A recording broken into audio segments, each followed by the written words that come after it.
And now may we request Cebu Governor Gwendolyn Garcia to give us a message.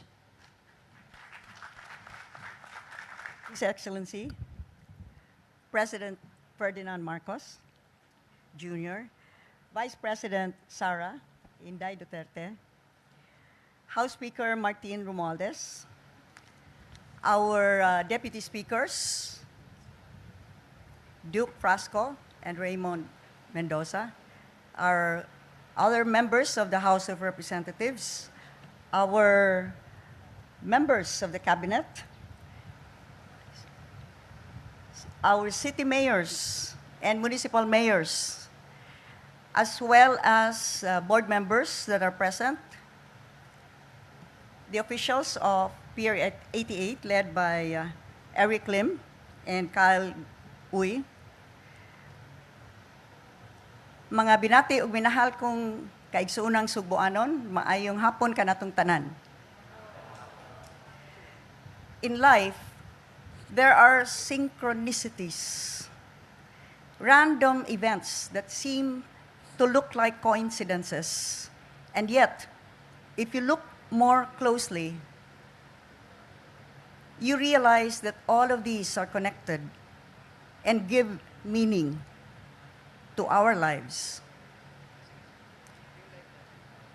In 2010, at around this time too, in celebration of the Liloan Fiesta, we had some guests. I was here, I was governor. We were at the sports complex, and the mayor then kindly invited us for lunch. He was none other than my most favorite son-in-law. He's the only one, anyway. He was then Mayor Duke Frasco. We had, I think at the time, Ernie Maceda and other officials coming from Manila. So we were all seated in the center, the identified presidential table. And as I looked to my right, I saw a solitary figure sitting in the table. I recognized him as the son of a former president and his namesake. And so I told Duke, you have to ask that person to join us here in the presidential table. So he was approached, and he came. But at that moment, I was struck at the humility of this person. There would be many other occasions that our paths would meet, and always that humility. Well, he is back.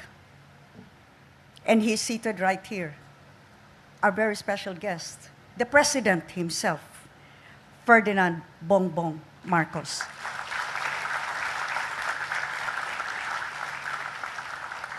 Little did we know then that in 2022, both of them would team up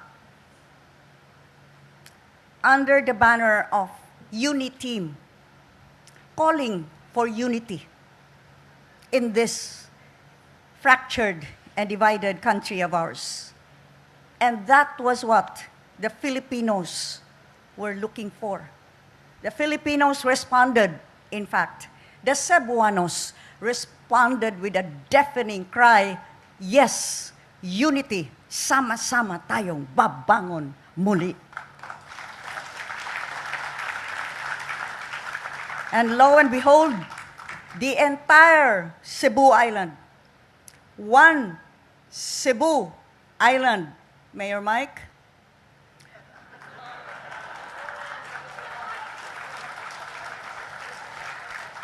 Mayor Jonas, Mayor Ahong, and all of us Cebuanos trooped to the voting precincts, and with one voice, we delivered the highest votes for President and Vice President throughout the entire country.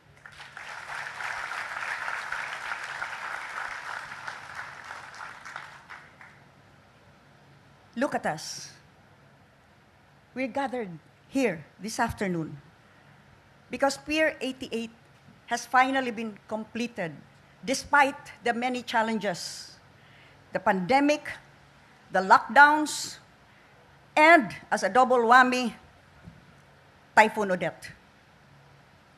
But look, it seems as though those difficulties never happened because Eric and Kyle and the rest of the PIER 88 team refused to succumb to all of the hardships that they had to encounter. Congratulations, PIER 88. This will finally end the suffering of Camotes Island, particularly, where for many years the trips were monopolized by one shipping line, traveling from another port to a private port.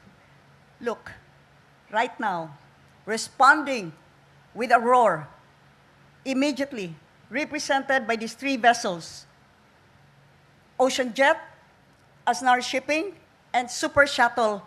These will now give the people of Camotes and the people of Cebu a choice. More importantly, the riding public, a choice to reach Camotes and for our mayors of Poro, San Francisco, Tudela, and even Pilar, a much brighter future of economic development through a boom in tourism. My daughter should get very happy about this. Synchronicities, coincidences, these are not random. They happen for a reason. And throughout this afternoon, I've been trying to think of what possible reason could have brought us all together here on this stage, brought us all together. Our officials and Cebuanos to celebrate this milestone. And then we go back to unity and uniteam. For what greater reason could there possibly be than coming together in oneness, in unity, to serve our people, to serve those that are most in need, ang mga Sugboanon, ang mga Pilipino. Sama-sama tayong babangon muli.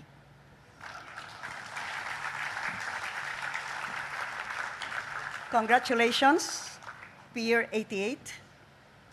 This is just one of the many coincidences that will continue to happen for as long as we remember the core of why we have been given this opportunity to serve. Unity. Unity. One Cebu Island unity. Daghang salamat. Maayong hapon. Thank you, Governor Garcia. Now